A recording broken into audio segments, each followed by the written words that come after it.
بسم اللہ الرحمن الرحیم۔ حضرت عمر فاروق رضی اللہ تعالیٰ عنہ سے روایت ہے کہ ایک روز ہم حضور صلی اللہ علیہ وسلم کے ہمراہ تہامہ کی ایک پہاڑی پر بیٹھے تھے کہ اچانک ایک بوڑھا ہاتھ میں عصا لیے ہوئے حضور صلی اللہ علیہ وسلم کے سامنے حاضر ہوا اور سلام عرض کیا۔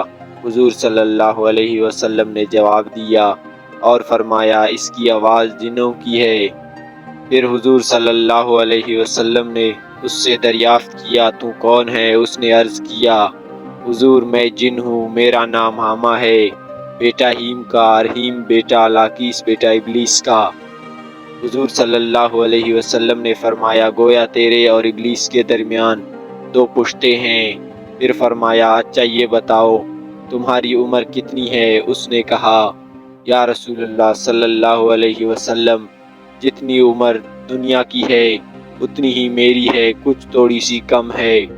حضور صلی اللہ علیہ وسلم، جن دنوں قابیل نے حابیل کو قتل کیا تھا اس وقت میں کئی برس کا بچہ ہی تھا، مگر بات سمجھتا تھا، پہاڑوں میں دوڑتا پھرتا تھا اور لوگوں کا کانا و غلہ چوری کر لیا کرتا تھا، اور لوگوں کے دلوں میں وسوسے بھی ڈال لیتا تھا کہ وہ اپنے خویش و اقربا سے بدسلوکی کریں۔ حضور صلی اللہ علیہ وسلم نے فرمایا، تب تو تم بہت برے ہو۔ اس نے عرض کی، حضور مجھے ملامت نہیں فرمائیے، اس لیے کہ میں اب حضور صلی اللہ علیہ وسلم کی خدمت میں توبہ کرنے حاضر ہوا ہوں۔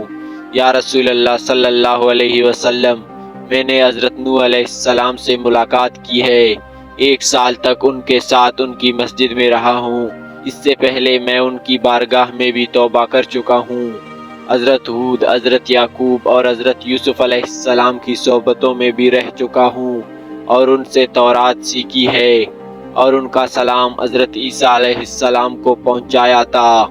اور اے نبیوں کے سردار، حضرت عیسیٰ علیہ السلام نے فرمایا تھا کہ اگر تو نبی کریم صلی اللہ علیہ وسلم سے ملاقات کرے تو میرا سلام ان کو پہنچانا۔ سو حضور، اب میں اس امانت سے سبکدوش ہونے کو حاضر ہوا ہوں، اور یہ بھی آرزو ہے کہ آپ اپنی زبان حق ترجمان سے مجھے کچھ کلام اللہ کی تعلیم فرمائیے۔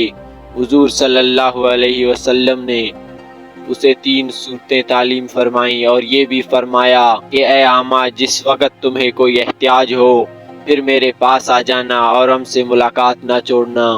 حضرت عمر رضی اللہ تعالیٰ عنہ فرماتے ہیں، حضور صلی اللہ علیہ وسلم نے تو وصال فرمایا، لیکن حامہ کی بابت پھر کچھ نہ فرمایا۔ خدا جانے حامہ اب بھی زندہ ہے یا مر گیا۔